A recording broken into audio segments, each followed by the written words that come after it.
to continue our topic and discuss about apoptosis and necrosis. You have to know that कि apoptosis और necrosis जो है ये types हैं किसके, सेल्यूलर इंजरी के। कौन से cellular injury? Irreversible cellular injury. आपको इल्म होगा कि हम जो है पैथोफिजियोलॉजी का जो सेल्यूलर एडेप्टेशन जो है वो हमने कंप्लीट कर लिया है, कवर कर लिया है, अपलोडेड। उसके बाद सेल इंजरी कवर कर लिया, इरिवर्सिबल सेल इंजरी कवर कर लिया, इरिवर्सिबल सेल इंजरी भी कंप्लीटेड। नाउ जो टॉपिक्स जो हैं वो टाइप्स जो थे इरिवर्सिबल सेल इंजरी के वो दोनों रहते थे। अच्छा, वो दोनों टॉपिक्स कौन से थे? Apoptosis and necrosis. So today we are going to discuss in detail about apoptosis and necrosis. So look at here, first one हम एपोप्टोसिस को क्लियर करेंगे। एपोप्टोसिस गाइस, एपोप्टोसिस और एपोटोसिस, डोंट कंफ्यूज। एपोप्टोसिस भी पढ़ते हैं, apoptosis भी पढ़ते हैं because of the silence of the P. अच्छा, look at here that what's happen in apoptosis. Look at here, this is a normal cell, got it? This one is the nucleus and the DNA material. Look at here guys, apoptosis कब होता है? जब cell function करना खत्म, cell का function complete खत्म हो गया, या सेल की DNA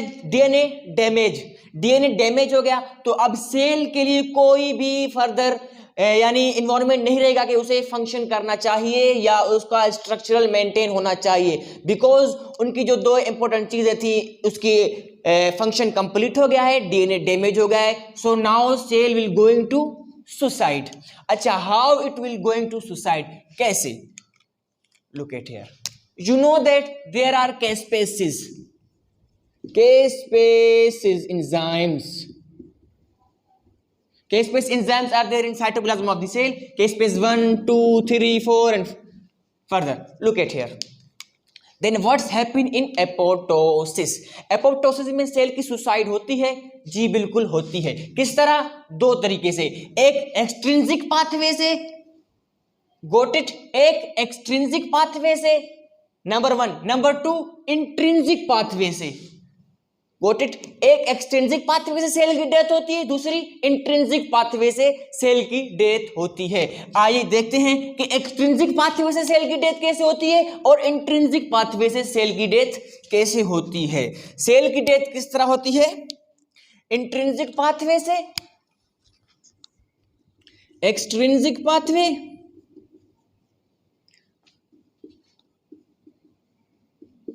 and number two intrinsic pathway से।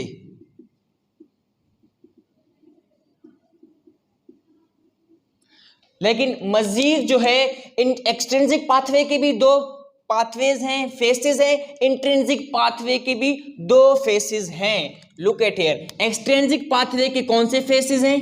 दो। Number one, initiation face, got it guys, initiation face and execution face.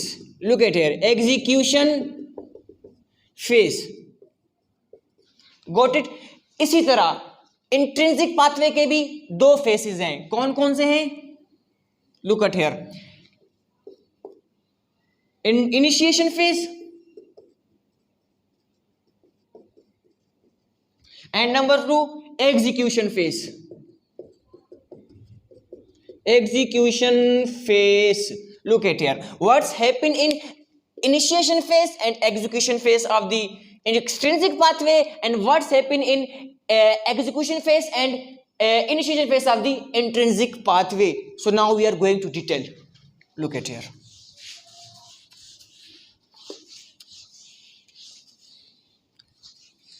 guys, bore तो नहीं हो रहे सारे? I hope that you will know. Look at here, ये सेल है, सेल की स्ट्रक्चर हम बना लेते हैं already, got it. And here is the nucleus, क्योंकि इसी पर हमें बात करना है, and DNA material. Look at here, what's happen in really in a cell. हम कौन सी बात कर रहे हैं? एक्सट्रिंसिक पाथवे की, एक्सट्रिंसिक पाथवे की।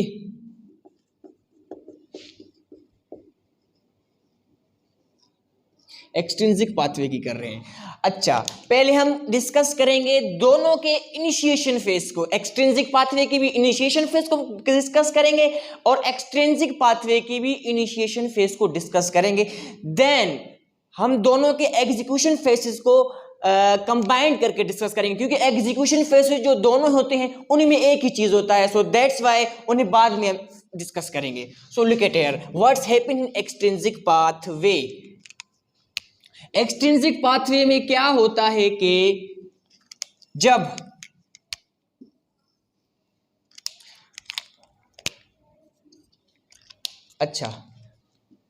जब सेल का फंक्शन खत्म हो जाता है तो क्या होता है कि बाहर से एक लिगेंड आता है, फॉरेन पार्टिकल से बाहर से एक लिगेंड आएगा, ठीक है, सेल की तरफ। लेकिन सेल के पास ऑलरेडी जो है डेथ रिसेप्टर्स मौजूद होते हैं। क्या चीजें होती हैं? Death receptors. What thing here are? Death receptors. Cell having the death receptors. Death receptors, look at here, got it? Death receptors are of two types. Death receptors कितने टाइप्स हैं? दो। कौन कौन से टाइप्स हैं? लिख at here. Number 1 type cell death receptor की कौन सी है? CD95, got it? नंबर 2 कौन सा है? TNF receptor, got it?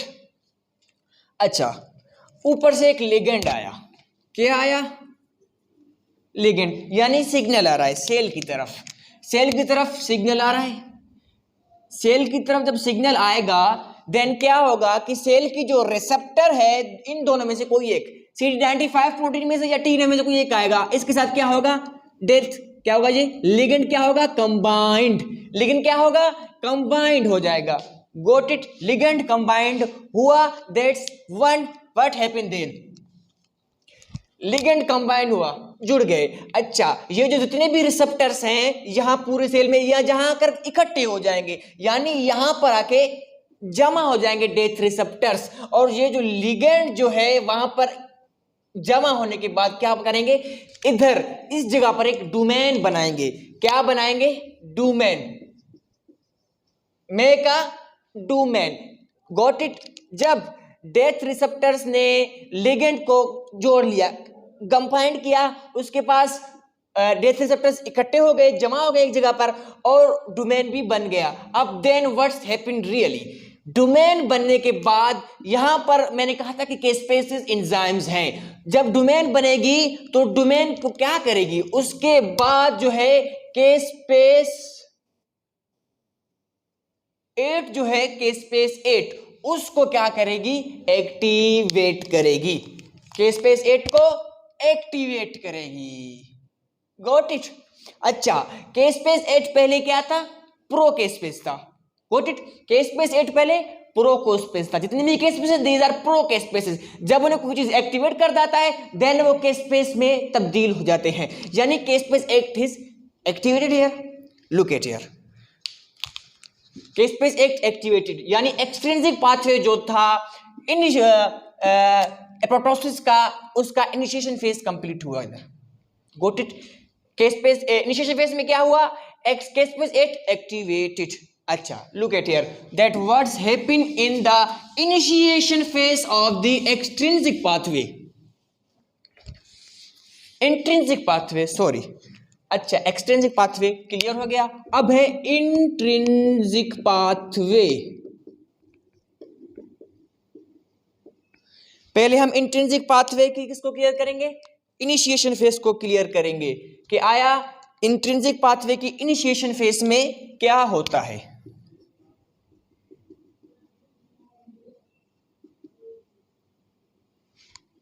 Look at here guys, this is a normal cell. Intrinsic pathway में क्या हो रहा है? अंदर की तरफ सिग्नल आएगा, यानी सिग्नल जो है entire the cell come out. Cell के अंदर से जो सिग्नल आएगा कि भाई डेथ होने जा रहे हो आप, उसको कहेंगे इंट्रिंसिक पाथवे। इंट्रिंसिक पाथवे के दो टाइप्स थे। Phase is the initiation execution. Initiation phase में क्या होगा? This is the nucleus, got it, and DNA is here. जब DNA will damage, got it, जब ये डैमेज होगा, then look at here, here are also the mitochondria.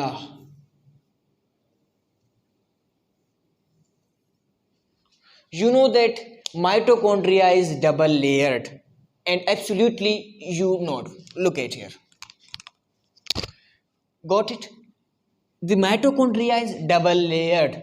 Entire the mitochondria there is a protein present, got it? Entire the double layered mitochondria, यानी एक layer को छोड़कर जो दूसरी layer है उन दोनों के बीच में क्या है? एक प्रोटीन है जिसका नाम है cytochrome C. Look at here, this is a protein by the name, with the name of cytochrome C. Cytochrome सी,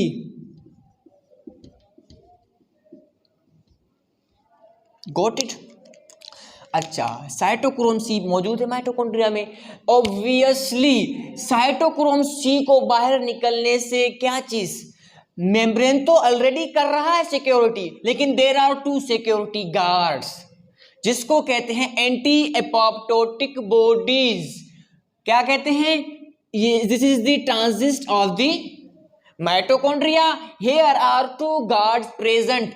क्यों? कि साइटोक्रोम सी कहीं बाहर न निकल जाए, ये इसकी सिक्योरिटी करते हैं, उसको बाहर आने से रोकते हैं। वो गार्ड्स कौन कौन से हैं? Number 1 C D, look at here, number 1 क्या है? एक तो LX है, Cl2 and ClX, sorry Cl2 and ClX। Look at here, ये क्या है? गार्ड्स हैं। क्या कर रहे हैं? साइटोक्रोम सी को बाहर आने से रोक रहे हैं। क्या? एंटी एपोप्टोटिक है। अच्छा, अब डीएनए डैमेज हो गया है, गॉट इट? सेल की डेथ होनी है। जब डीएनए डैमेज होगा देन डीएनए क्या करेगा? न्यूक्लियस से सिग्नल्स निकलेंगी यहां से माइटोकॉन्ड्रिया की तरफ, कहेंगे कि भाई मैं डैमेज हो रहा हूं, आप साइटोक्रोम सी को छोड़ें ताकि कोई काम फर्दर हो और जो है मेरी जान छूट जाए। अच्छा, जान छोड़ने के लिए क्या करेगा? Here are also 3 further proteins with the name of the procaspase. Look at here, क्या? Protein, pro apoptotic protein. कौन से? प्रो एपोप्टोटिक प्रोटीन है। अच्छा, प्रो एपोप्टोटिक प्रोटीन कौन कौन से हैं? Number 1 beam, box and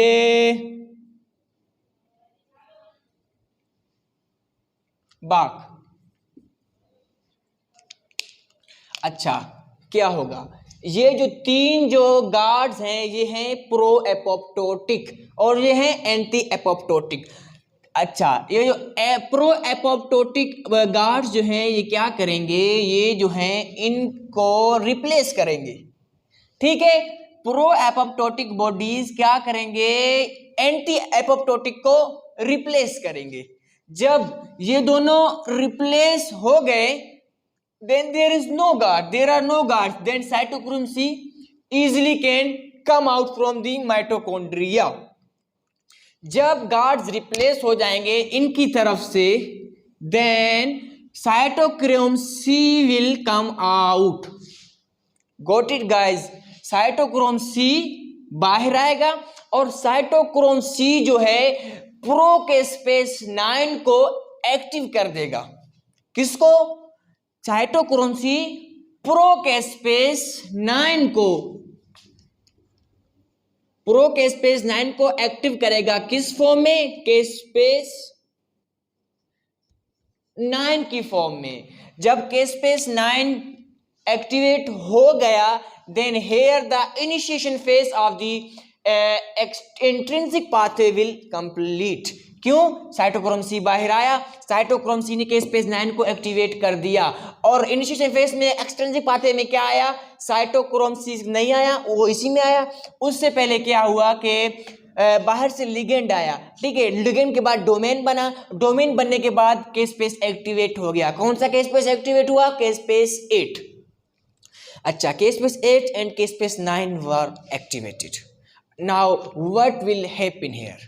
look at here, जब के स्पेस 8 और के स्पेस 9 एक्टिवेट हो जाएंगे, then we are going to talk about the execution phases of the both extrinsic and intrinsic pathway। कौन कौन से? execution phases of the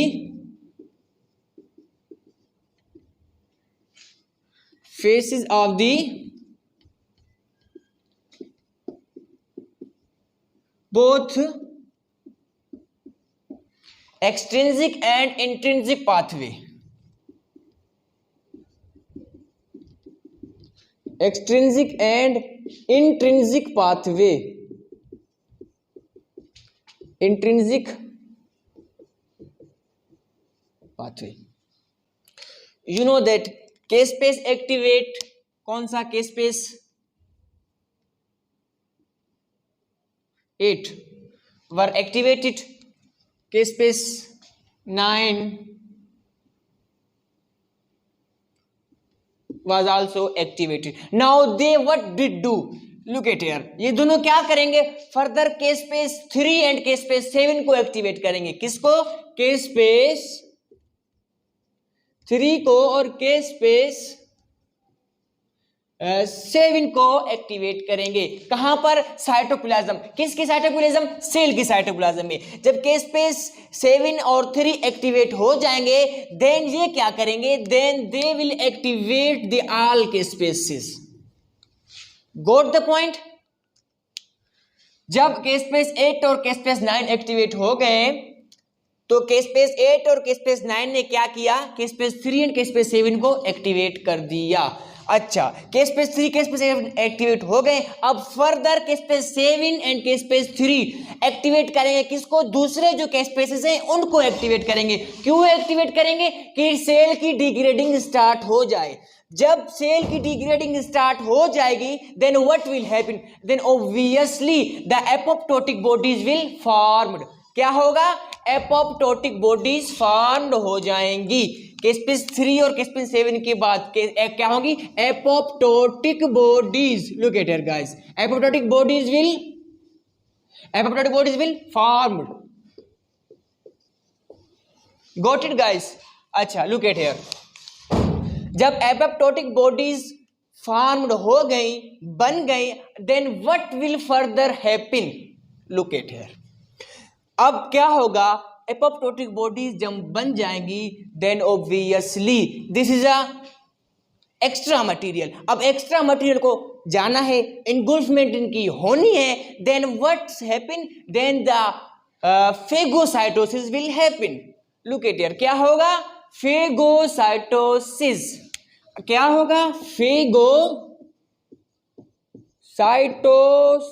होगा। Got it guys? फेगोसाइटोसिस में क्या होगा कि एपोप्टोटिक बॉडीज जो हैं उनकी इनगुल्फमेंट स्टार्ट हो जाएगी मैक्रोफेजेस के जरिए। अच्छा, this was the execution phase. Got it guys? I hope you have. अच्छा, थोड़ा रिव्यू के लिए क्या करते हैं कि एपोप्टोटिक बॉडीज किस तरह बनी। एक सेल था, ठीक है, फंक्शन कंप्लीट हो गया था, डीएनए डैमेज हो गया। क्या हुआ कि वो के स्पेसेस जो सेल के अंदर थे उन्होंने एक्टिवेट हो गए। एक्टिवेट किस जरिए हुए? पहले डोमेन जो बना था उसकी वजह से, उसके बाद इंट्रिंसिक पाथवे में जो साइटोक्रोम सी था उस वजह से। जब वो के स्पेसेस एक्टिवेट हो गई, देन क्या हुआ? Cell wall going to shrinkage. जब सेल श्रिंकेज की तरफ गया, देन डिग्रेडिंग हुई सेल की, और जब सेल की डिग्रेडिंग हुई, then obviously apoptotic bodies form. और जब एपोप्टोटिक बॉडीज फॉर्म्ड हो गई, then what's happen? then obviously that phagocytosis will going to happen। और phagocytosis कैसे होगा? now we are going to discuss about phagocytosis। look at here guys, phagocytosis, how the apoptotic bodies will phagocyte। got it guys? phagocytosis, cytosis। अच्छा, these are the apoptotic bodies। Apoptosis में क्या हुआ, apoptotic bodies बन गई, so these are the apoptotic bodies. What are these are the apoptotic bodies. Got it guys, these are the apoptotic bodies. अच्छा, these are the apoptotic bodies and here is a cell. Phagocytosis के दौरान macrophages को कैसे पता चलेगा कि भाई ये एपोप्टोटिक बॉडीज हैं, मुझे इनको इनगुल्फ करना है. Got it, note the point. कैसे पता चलेगा कि भाई इनकी जो है इनगुल्फमेंट अभी होनी है और इधर भी एक सेल है, इनकी इनगुल्फमेंट क्यों नहीं होनी. So look at here, I will clear you. Look at here, this is the cell membrane. Okay, अच्छा, entire the cell membrane there is a protein present. What? Entire the cell membrane, यानी cell membrane के and नीचे क्या है, एक protein है जिसका नाम क्या है, फास्फारिडाइसीरीन. फास्फेरिडाइल मेम्ब्रेन के नीचे एक प्रोटीन मौजूद है फास्फेरिडाइलसीरीन के नाम से. अच्छा, अब एपोप्टोटिक बॉडीज जब बन जाएंगी तो उसमें क्या होगा, ये जो है फास्फेरिडाइलसीरीन क्या हो जाएंगी जब सेल मेम्ब्रेन फ्लिप होगा, यानी एपोप्टोटिक बॉडी जब फ्लिप हो जाएंगी, देन क्या होगा कि जो सेल मेम्ब्रेन होना वो उल्टा हो जाएगा. फ्लिप मीन्स उल्टा पुल्टा. अच्छा, क्या हुआ कि जब सेल मेम्ब्रेन जो है उलट हो गया, then obviously phosphatidylserine will come outside the cell membrane. जब फास्फेरिडाइलसीरीन कम आउट होगा, देन फेगोसाइटोसिस होगा. क्यों? मैक्रोफेज को पता चल जाएगा ओए here is a phagocytosis, then वो आएगा और इसको क्या करेगा, इनगुल्फ करेगा. Then what's happen, then engulfment of the apoptotic bodies will happen. I hope that you have got it. Phagocytosis complete हो गया.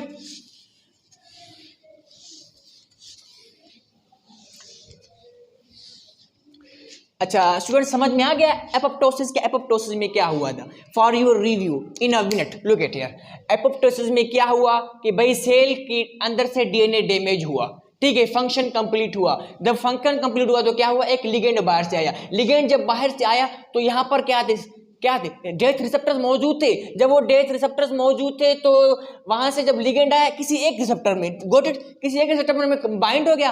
अच्छा, जब वो बाइंड होगा देन फर्दर रिसेप्टर्स यहां से आएंगे और उसके साथ बाइंड हो जाएंगे, देन वो फॉर्म डोमेन. जब डोमेन बनेगा तो डोमेन के बाद क्या करेगा, डोमेन प्रोकेस्पेस 8 को एक्टिव करेगा. Got it guys, procaspase 8 activated. अच्छा, अब दूसरा एंट्रेंसिक पाथवे का इनिशिएशन फेज था, उसमें क्या हुआ, डीएनए डैमेज हुआ. डीएनए की तरफ से सिग्नल्स गए कहां पर, माइटोकॉन्ड्रिया की तरफ गए कि भाई साइटोक्रोम सी को जल्दी निकालो, मुझे डेथ की तरफ जाना है. जब साइटोक्रोम सी निकला वहां से तो देन क्या हुआ, साइटोक्रोम सी के निकलने की वजह से केस्पेस एक्टिवेटेड हो गया. कौन सा केस्पेस, केस्पेस 9 जब एक्टिवेट हुआ देन व्हाट्स हैपन, केस्पेस 9 एंड केस्पेस 8 मिलकर केस्पेस 3 और 7 को कर रहे थे एक्टिवेट, एंड ऑब्वियसली कर रहे थे. जब केस्पेस 7 और केस्पेस 3 एक्टिवेट हो जाएंगे then caspase 6 then 3 and 7 will activate all the caspases, all procaspases. जब ऑल प्रोकेस्पेस एक्टिवेट हो जाएंगे देन क्या होगा, then obviously the cell was going to degradation.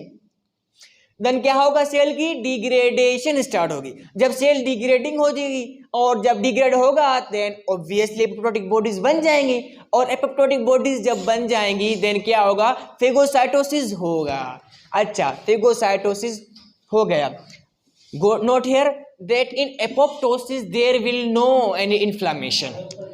Apoptosis में कोई भी इन्फ्लेमेशन नहीं हुआ. क्यों नहीं हुआ, क्योंकि एपोप्टोटिक बॉडीज बन रही थी, सेल डिग्रेड हो रहा था. अब जब सेल डिग्रेड हो रहा था तो एपोप्टोटिक बॉडीज बन रही थी तो उसमें कोई इन्फ्लेमेशन नहीं हो रही थी. इन्फ्लेमेशन क्यों नहीं हो रही थी, क्योंकि सेल के अंदर से कोई चीज बाहर निकल ही नहीं रहा था. Got the point. जब सेल के अंदर से बाई चीज कोई साइटोप्लाज्म या कोई एनीथिंग जब रिलीज नहीं होगा सेल से देन क्या होगा, then inflammation will not occur. तो एपोप्टोसिस में इन्फ्लेमेशन नहीं हो रहा था. सो अभी एपोप्टोसिस की मॉर्फोलॉजी की तरफ, due to the lack of time ये बोर्ड पर लिख दिया तो एपोप्टोसिस की मॉर्फोलॉजी की तरफ चलते हैं कि एपोप्टोसिस की मॉर्फोलॉजी में क्या हुआ। अच्छा, नंबर 1 में क्या हुआ कि cell goes to shrinkage. Cell क्या हुआ? सेल श्रिंकेज की तरफ गया। Got it. अच्छा, नंबर 2 में इओसिनोफिलिया बिकम मोर। जब eosinophilia become more then what? Pyknosis. क्या हो गया? पिक्नोसिस। अच्छा, पिक्नोसिस के बाद क्या हुआ? कैरियोरेक्सिस। कैरियोरेक्सिस के बाद क्या हुआ? Blebs formation, apoptotic bodies and phagocytosis. अच्छा, लुक एट हियर। जब एपोप्टोसिस हो रहा था, मैंने बताया कि जो ऊपर से डोमेन बन रहा था, नीचे से साइटोक्रोम सी बन रहा था, तो ये क्या हो रहा था? सेल श्रिंकेज की तरफ जा रहा था। तो नंबर पॉइंट में जब क्या हो रहा था? Cell was gonna to shrinkage. अच्छा, गॉट इट। जब सेल श्रिंकेज की तरफ जाएगा तो सेल के अंदर जो इओसिनोफिलिया है, जिसको हम इओसिनोफिलिया कहते हैं, साइटोक्रोम जो सेल के अंदर होता है, ठीक है, वो क्या हो रहा था? इओसिनोफिलिया बिकम मोर, यानी ये क्या हो रहा था? मोर, गाढ़ा हो रहा था। अच्छा, उसके बाद क्या हो रहा था? पिक्नोसिस। पिक्नोसिस में क्या हो रहा था कि सेल के अंदर जो न्यूक्लियस जो है वो क्या हो रहा था? कंडेंसेशन। क्या हो रहा था? पिक्नोसिस में कंडेंसेशन हो रहा था। अच्छा, उसके बाद कैरियोरेक्सिस में क्या हो रहा था? कि फ्रेगमेंटेशन। जब पिक्नोसिस में क्या हुआ कि जब ये जो है बिल्कुल कंडेंसेशन हुआ इधर, देन व्हाट्स हैपन? कैरियोरेक्सिस। जब ये हो गया देन क्या होगा कि ऑब्वियसली क्या होगा? कैरियोरेक्सिस में फ्रेगमेंटेशन हो जाएगी, न्यूक्लियस की फ्रेगमेंटेशन होना स्टार्ट हो जाएगी। और जब फ्रेगमेंटेशन स्टार्ट हो जाएगी न्यूक्लियस की, then what will happen? Then bleb formation occur. क्यों ब्लेब्स बन रहे हैं? क्योंकि here is no any inflammation in apoptosis. Got it. जब एपोप्टोसिस में इन्फ्लेमेशन नहीं है देन ऑब्वियसली ब्लेब्स तो फॉर्म होंगे ही सेल में। फ्लेम फॉर्म किस तरह होंगे कि ये सेल की शेप यूं हो जाएगी, ये जो है ब्लेब्स बनना स्टार्ट हो जाएंगे, क्योंकि सेल इंटायर से कोई भी मटेरियल बाहर आने नहीं देगा। Got it. Apoptotic bodies. Got it. जब सारे के स्पेसिस एक्टिवेट हो गए थे तो क्या हो रहा था? सेल जो है एपोप्टोटिक बॉडीज में कन्वर्ट हो रहा था। Got it. Cell apoptotic bodies में कन्वर्ट हो रहा था, एपोप्टोटिक बॉडीज में। अच्छा, जब एपोप्टोटिक बॉडीज में सेल कन्वर्ट हुआ देन क्या हुआ कि मैं बताया जब वहां पर जो मेम्ब्रेन के नीचे जो प्रोटीन था फास्फेटाइलसीरीन, वो क्या हुआ? फ्लिप होने की वजह से वो बाहर हुआ। जब वो बाहर हुआ देन क्या हुआ? उनकी इनगल्फमेंट हो गई बेचारों की। क्या हुआ?